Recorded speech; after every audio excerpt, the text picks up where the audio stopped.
Okay, 15 out of 15. I guess we are live. Hello, everybody. Ignore the TV, miss the narrative. Nick, you are here first. Congratulations. You beat Debbie. Debbie's going to be pissed, man. You ruined her whole day.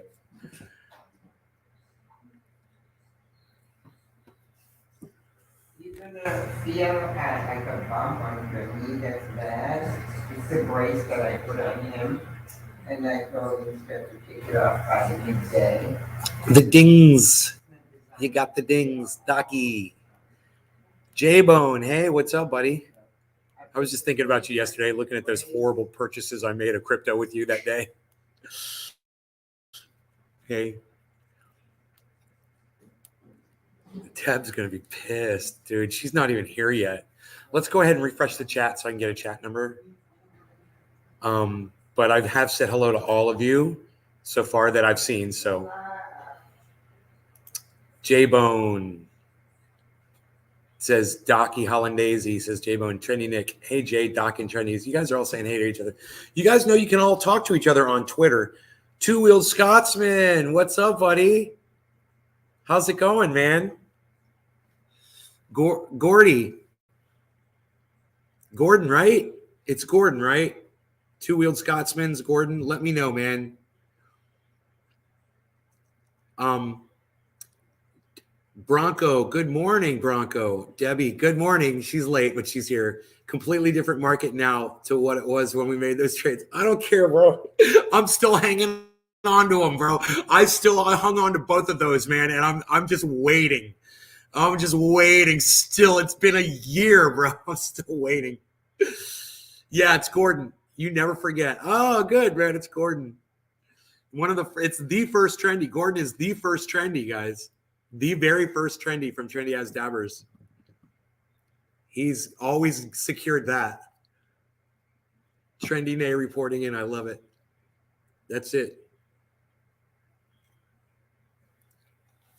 So, my mother and I had a good conversation this morning about that gentleman that was the professor emeritus from Princeton University of Russian Relations, talking about in 2015 about how Ukraine was headed for a war with Russia and what America was doing and how they were funding NATO installations and Ukraine was trying to get into NATO and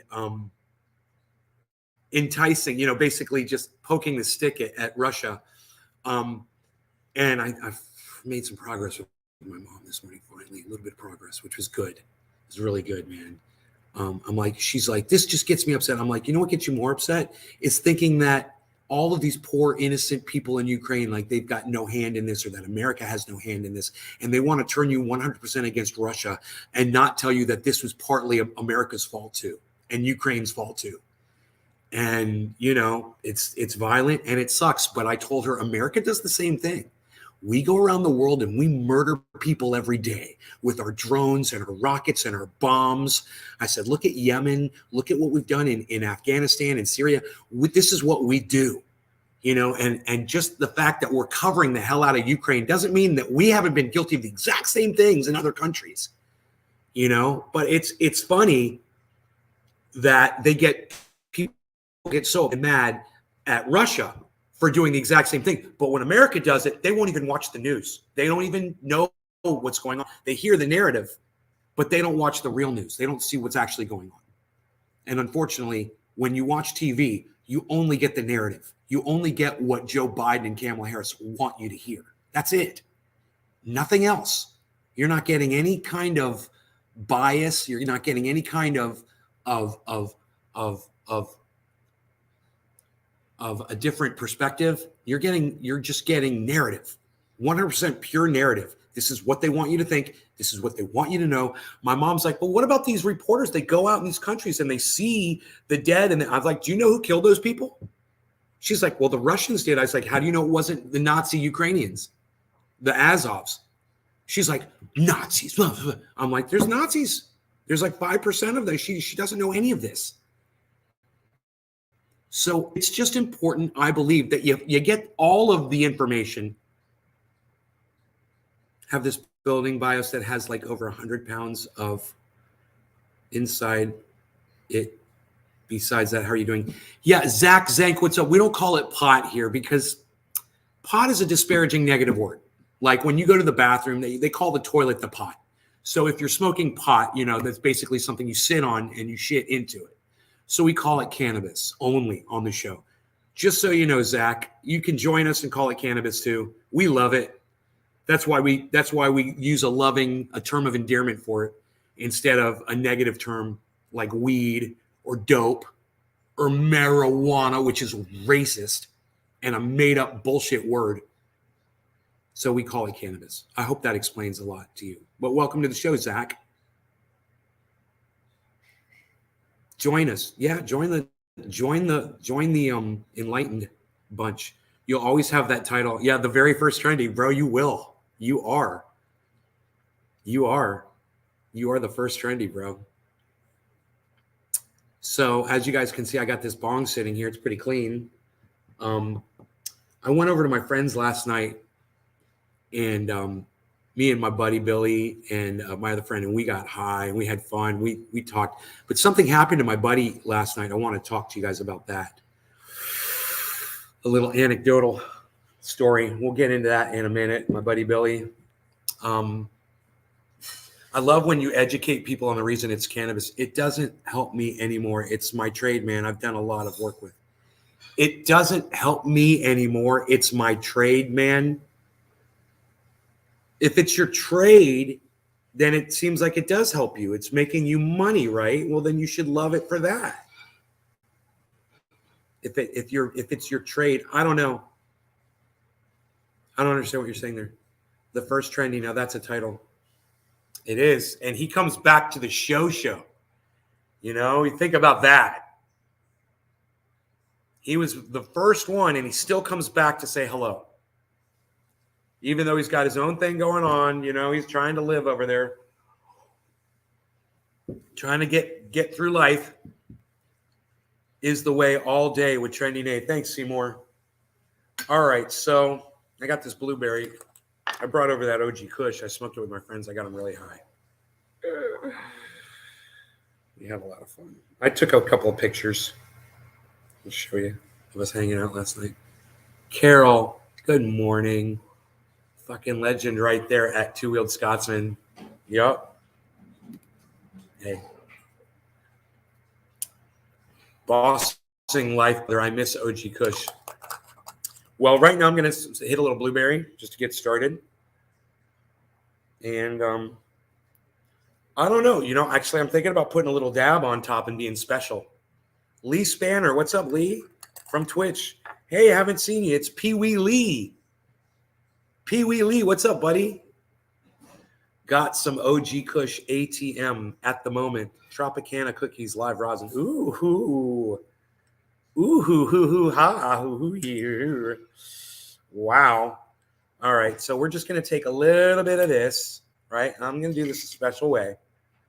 I'm going to just try. There we go. You guys can't see what I'm doing here. I want you to see what I'm doing. I'm setting this like this straight up. I'm going to try to melt this stuff right into my bowl.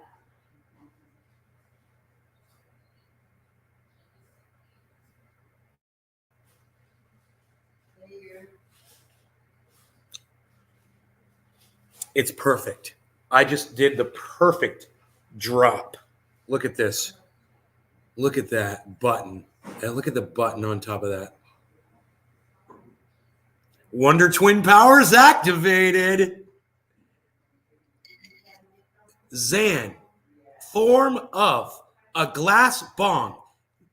Jaina, form of ice water.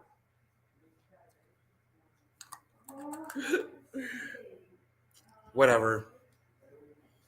I don't know. I can't remember how the one could be water and the other one could be any object or an animal. Form of a live, living, breathing bong. Shape of bong water. Purified, triple filtered. You're smoking Mac 1. It's a beautiful smoke. Also some wax here to dab. Hope mom's well. She is doing well. Hey, Nick. Got swelling in your legs. You call it lymphedema. I'm sorry, Lee. I hope you get better. Haha, I love oil. All right, well, let's go. Let's set this thing on fire. And when it catches on fire, we don't put the fire out. We let it burn. You want to keep the fire burning, folks. All right? I was on the freaking Oracle show last night, and when I was cooking, I tore off my chef jacket, and underneath was your shirt. And I had my back turned to the camera, and all they saw was your face. Docky Hollandaise. That's good. All right, cheers. I hope you guys had fun on Oracle's show last night. I was at a friend's house, so I forgot. All right, cheers, guys.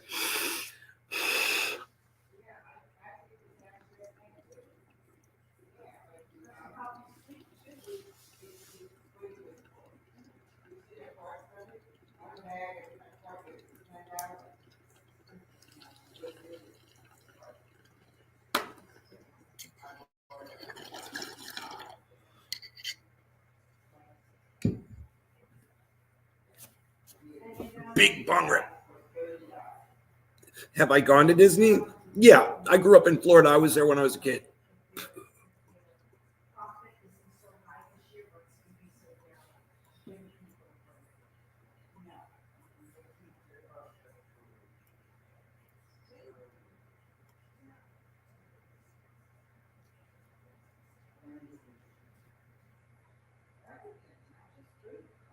You're back at work, turn and burn, Docky. Burn, baby, burn. Damn, damn, damn. We love big bong rips. Hold them hits in. Hold them hits, son. C.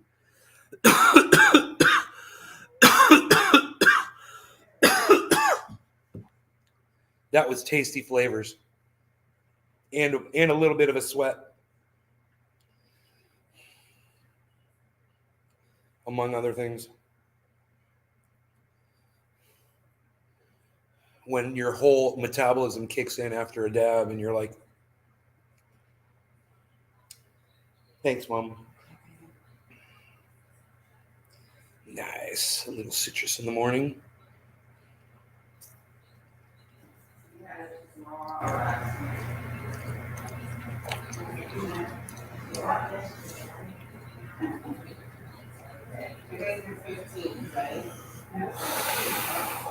So my advice to all of you is to stay away from the television. You know, we've got one in every room in this home, and they're all on all the time, you know, for the most part. Any room my mom is in. And many times she will have on mainstream media news, and it's just poison. It's straight freaking poison. And the newspapers know better. You wouldn't believe. We're going to talk about critical race theory here in a second.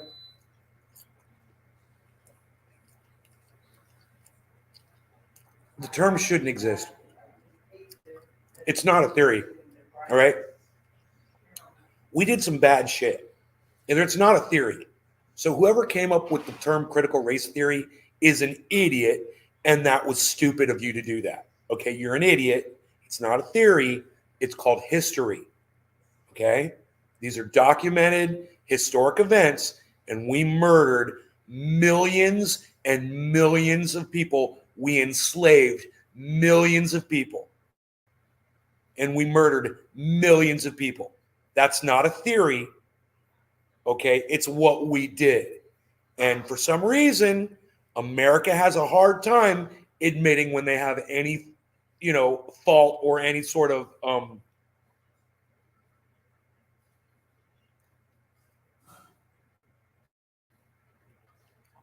responsibility involving wrongdoing. Seem to have a problem admitting that. It's really hard for us to come to terms with the fact that we've done some really bad things. We still do some really bad things. Systemic racism, that's bad. You know, that should end. But the narrative that I see on television, that paints a picture that's false. And it makes you believe that everything's just hunky-dory and everybody's perfect. Everything's fine. Everything's fine. Everything's fine. Everything's fine.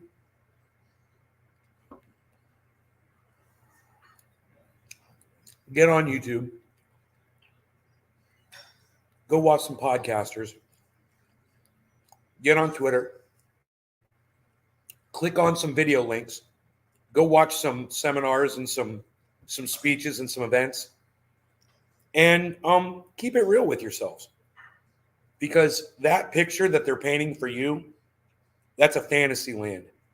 That's a lie, and that's bullshit. You don't even know what you're seeing. You've got nothing to base it off of, nothing to compare it to. Mom producing that vitamin C in raw form, she looks after you well. Yes, she does. Oh, your fat hand hit C by accident while you were coughing. I was wondering what that C was. I was like, C's for cannabis. Mainstream media is so fucking shit and cringe. Man, I see a pile of dead, burnt bodies on TV. I know, my mom did too. You know, and then they send her letters in the mail asking her for money. You know, please pay us for these poor children and this war that we could have prevented, the war that we fed. We built this war. And in 2015, man, 7 years ago, we were warned that this was going to happen. We could have stopped it.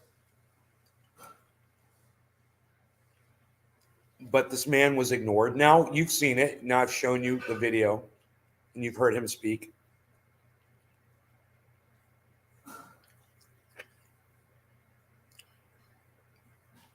And that man's words will forever be on YouTube for you guys to listen to.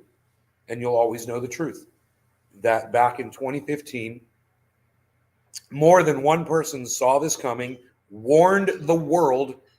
You know, Professor Emeritus from Princeton University of Russian Relations studied it. He said for 50 years he'd been studying Russia. And said, look, man, what's going on in Ukraine is going to result in a horrible, horrible thing. And if we don't put an end to our behavior, this is what's going to happen. I do not hear what you are saying. Raytheon, Norfolk Grumman.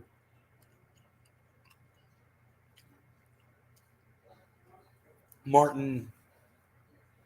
Who's Martin with now? Martin Lockheed Martin. Right?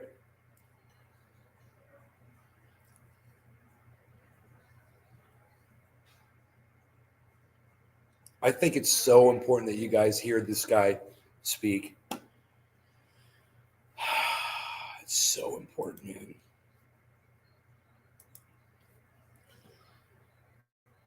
And you understand that this was in 2015.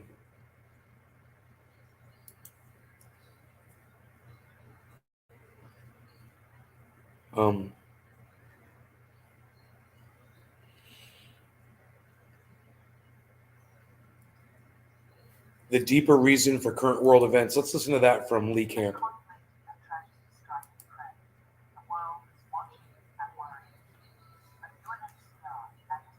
Lee?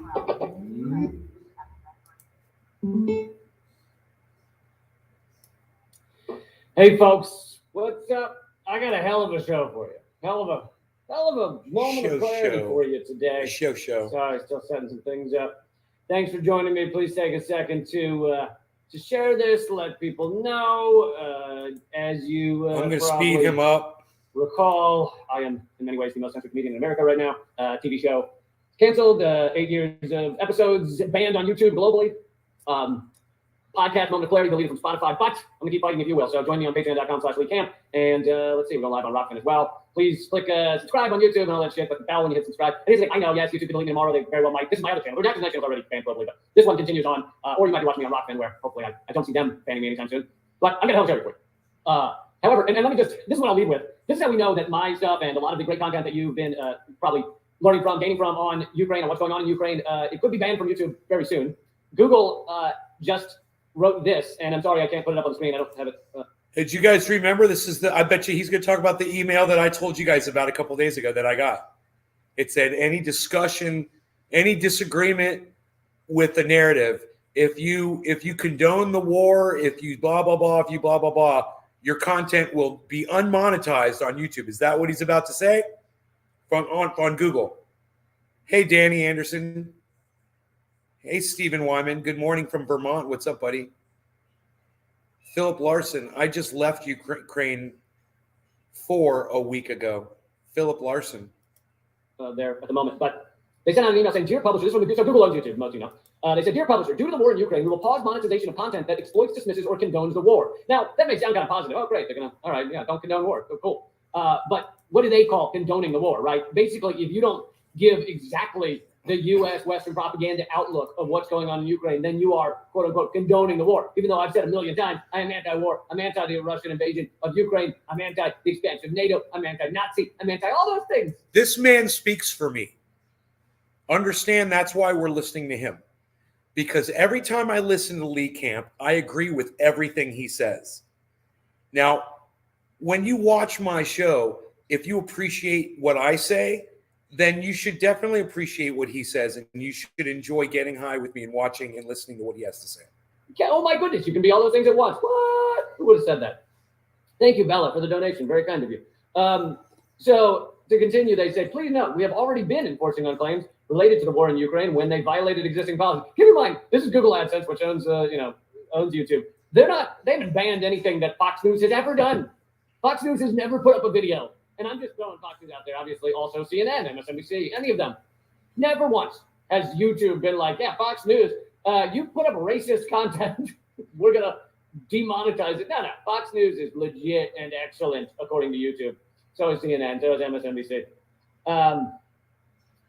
They say this pause includes, but is not limited to, claims that imply victims are responsible for their own tragedy or similar instances of victim blaming, such as claims that Ukraine is committing genocide or deliberately attacking its own citizens. I mean, it's hilarious. This is kind of like a Donbass, 2014, Ukraine attacked Russian nationals, their own citizens.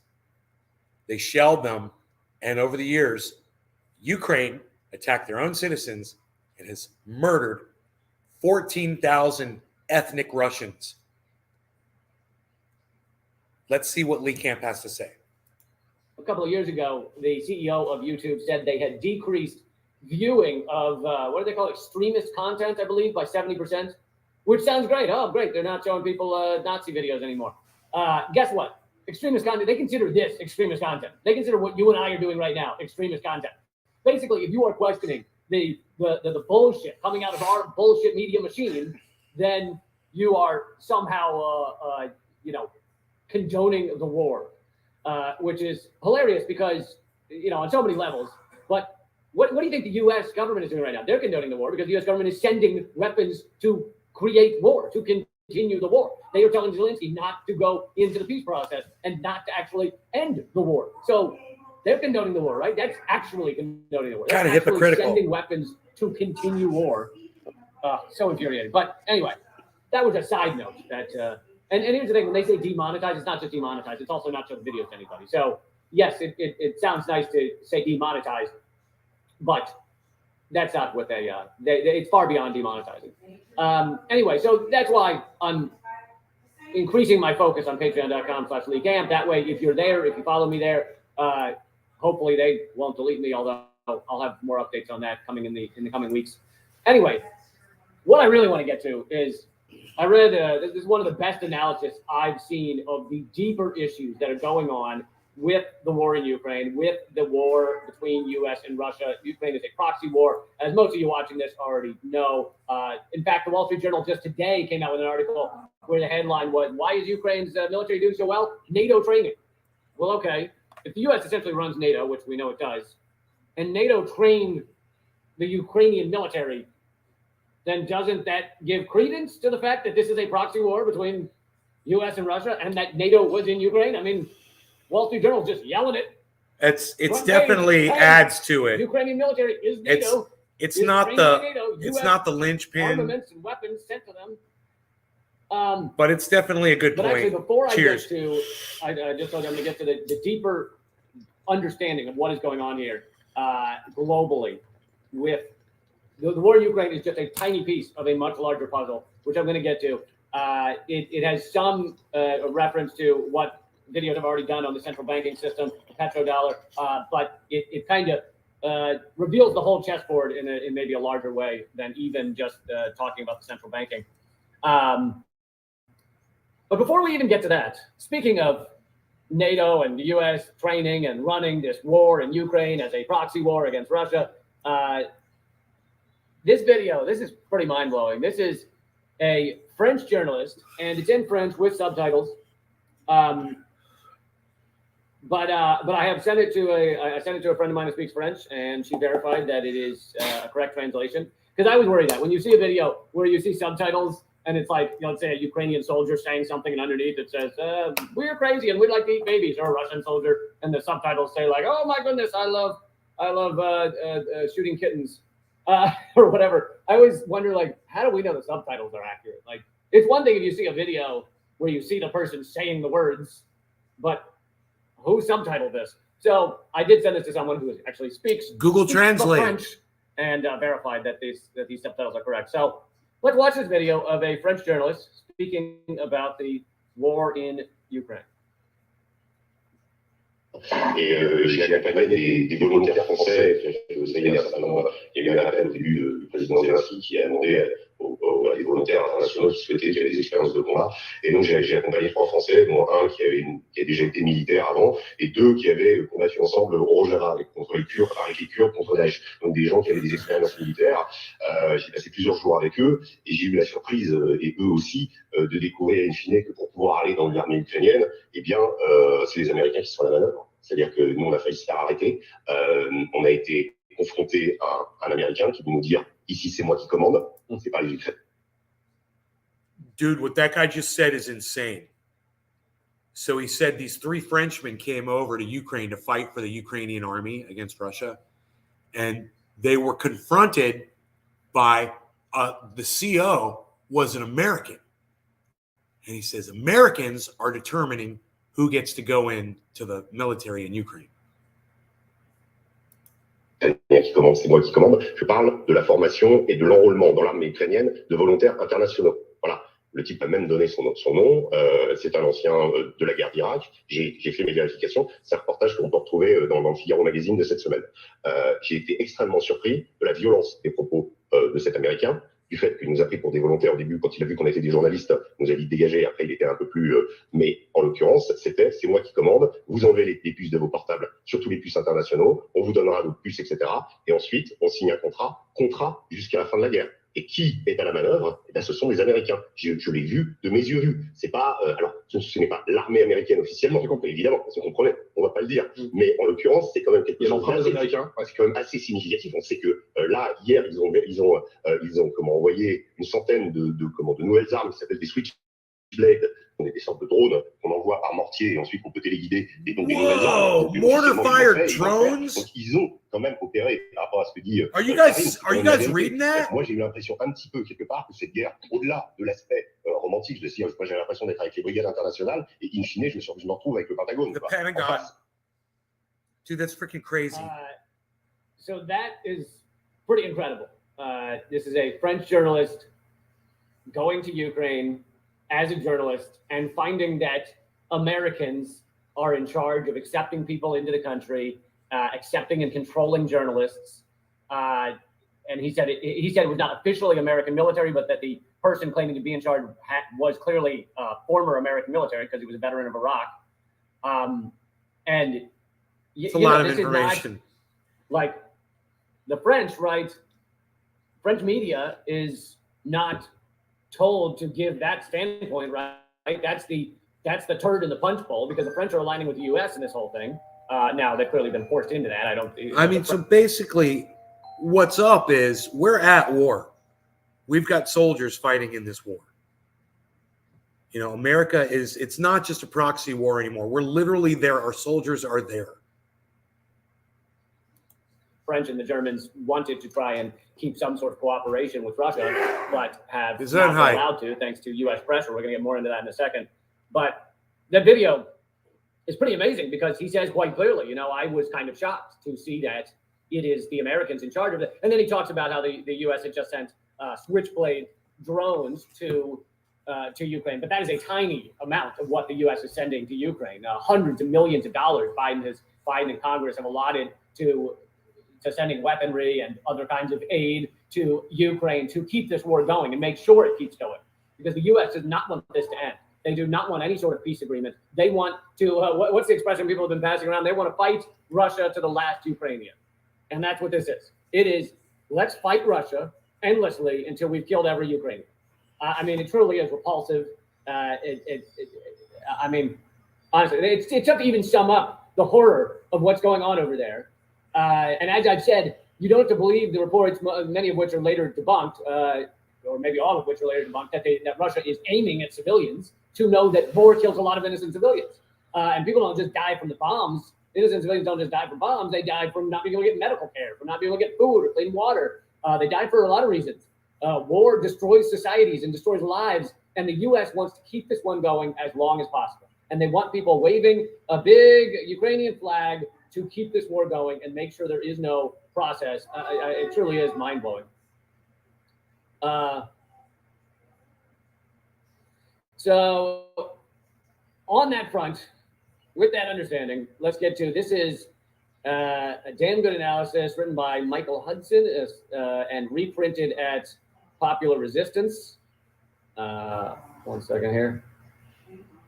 Oh, by the way, if you want to see more videos like this, please become a member at patreon.com/Lee Camp. The lowest tier is $1.25 a week. And you get all the exclusive content. If you sign up at $10 a month, you get a free PDF of my book, Bullet Points Punchline. So I hope you'll do that. Become a member at patreon.com/Lee Camp. All right, so here is the Popular Resistance reposted article. He titled it "The Dollar Devours the Euro," but it's really much deeper than that.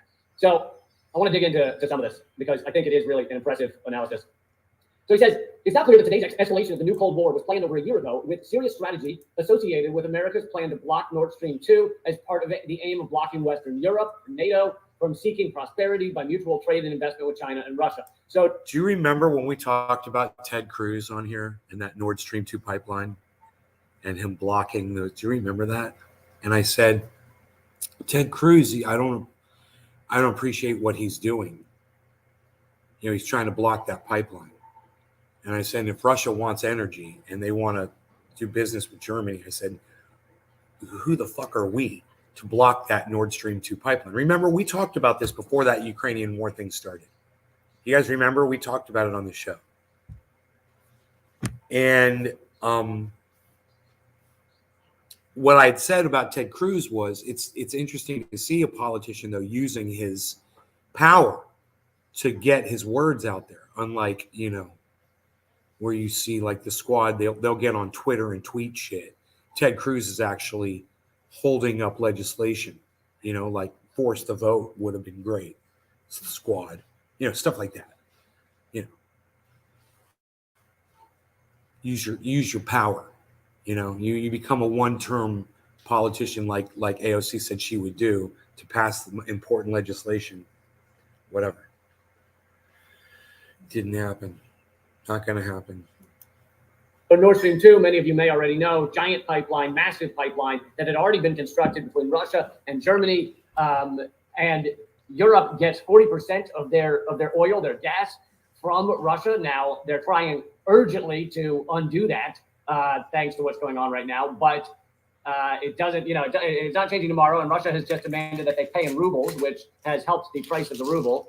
And Russia did that in response to all the sanctions against them. But the U.S., it was very evident, I mean, to those that are paying attention, that the U.S. was going to find some sort of way to stop not just that pipeline, but the Belt and Road Initiative coming from China to up to the EU, other economic arrangements that cooperation that was happening increasingly between Russia, China, and the EU. And so here we have it. Now, you may say, well, Putin's the one who invaded. It's true, but the U.S. knew what they were doing by encircling and filling Ukraine with NATO weaponry and et cetera. Anyway, we'll get more into that. Getting ahead of myself. As President Biden in U.S. national security reports announced, China was seen as the major enemy. China's growth was recognized as posing the ultimate terror, prosperity through socialism. Now, most of you know, China's not fully socialist. There's a lot of capitalism and capitalist money in China. There are people getting very rich in China, but it has a socialist industrial base in many ways. So I think it's easy to hear, you know, fighting China and fighting socialism and go, well, China's not socialist. They have capitalists, a lot of capitalism there too. So yes, that's true. However, it is socialist industrialization in most ways. So to continue on, he says, socialist industrialization always has been perceived to be the great enemy of the rentier economy. And I like that term, the rentier economy. I mean, you basically spend most of your life trying to rent your life back from corporations, from corporate America, especially for those of you, and it's many of us. I'm lucky that I get to pursue my passion for the most part, but most people don't. Most people, their passion is a side hustle. Most people have to take jobs, and many people convince themselves they enjoy their jobs. But most people have to take jobs they hate, or jobs they dislike, or jobs they mildly dislike, or jobs that they don't necessarily dislike, but it's not their passion in life. We'll just leave it at that. And so you work those jobs to basically rent a life. Why should you have to rent a life? Why should your life be something you have to rent back? Shouldn't you just have a life? I mean, we're free for like a minute, and then we're put into wage slavery most of our lives. And many people die due to that wage slavery, right? You talk about like coal miners dying at 45 from black lung, or soldiers dying at young ages because they signed up to pay for college, or plenty of people that die from you could go as small as someone who hated being a waitress back in the days when everybody could smoke inside. Hated being a waitress, but they worked at a really smoky club and got emphysema because they were fucking surrounded in cigar smoke all day long, or whatever the fuck. Like, people take jobs that harm their health in plenty of ways. Even if we don't get into what they say sitting is the new smoking. If you sit it all day, then you're also not going to live that long, I guess. But anyway, that may be getting too deep into the weeds there. But so to continue, he says, socialist industrialization always has been perceived to be the great enemy of the rentier economy that has taken over most nations in the century since World War I ended, and especially since the 1980s. The result today is a clash of economic systems: socialist industrialization versus neoliberal finance capitalism. That makes the new Cold War against China an implicit opening act of what threatens to be a long, drawn-out World War III. The U.S. strategy is to pry away China's most likely economic allies, especially Russia, Central Asia, South Asia, and East Asia. The question was where to start the carve-up and isolation. So, you don't have to be a real close observer to notice that the U.S. does this with countries that we can't just full-on attack economically or straight up with bombs and missiles. We try and carve off pieces to slowly harm them. And that's one of the reasons for this made-up Uyghur genocide, which I've done coverage on Redacted tonight. If you want to see the full breakdown of how hilarious the whole Uyghur genocide in China is. And by the way, if you get them to really talk about it, they don't even call it a genocide. They call it a cultural genocide, because they know, and everyone knows, that China is not killing Uyghurs. But these reports are hilariously false. And you can go to China, you go tour China and see Uyghurs walking around everywhere and see mosques and things and go, oh, that's funny. I thought they were all murdered, but no, turns out not. But anyway, part of the reasoning behind that is the U.S. wants to carve off that region of China and make it a Uyghur independent region. So the U.S. is doing it with that area, or trying to do it. They're trying to do it with Hong Kong. They're trying to carve off pieces and interrupt economic cooperation between countries, such as between Russia and China. So let's keep going here. Russia was seen as presenting the greatest opportunity to begin isolating both from China and from the NATO Eurozone. A sequence of increasingly severe and hopefully fatal sanctions against Russia, they mean hopefully for the US, hopefully fatal sanctions against Russia was drawn up. And by the way, Biden just admitted this, right? That he wants this to be fatal for the current ruling class of Russia, because Biden admitted, remember, he did that ad lib in that speech where he said, Putin cannot, for God's sake, this man can't remain in power. Well, it's fine for you or me to think, yeah, Putin shouldn't be in power. But to have that be a U.S. policy means that the U.S. policy is regime change in Russia. And if that's the truth, if the U.S. policy right now is regime change in Russia, then they've admitted this is a proxy war. They've admitted they're fighting in Ukraine to try and create regime change in Russia. But they don't want to admit that. So Biden, with his little ad lib, accidentally revealed this is a proxy war to try and create regime change in Russia. Russia was seen as presenting the greatest opportunity to begin isolation. A sequence of increasing severe and hopefully fatal sanctions against Russia was drawn up to block NATO from trading with it. All that was needed to ignite the geopolitical earthquake was a casus belli, a cause for war. All right, so I'm down to 8 viewers. That's the wrong button. There we go. All right, I am out of here. You guys take care. Enjoy your mornings. I'll see you on the next show.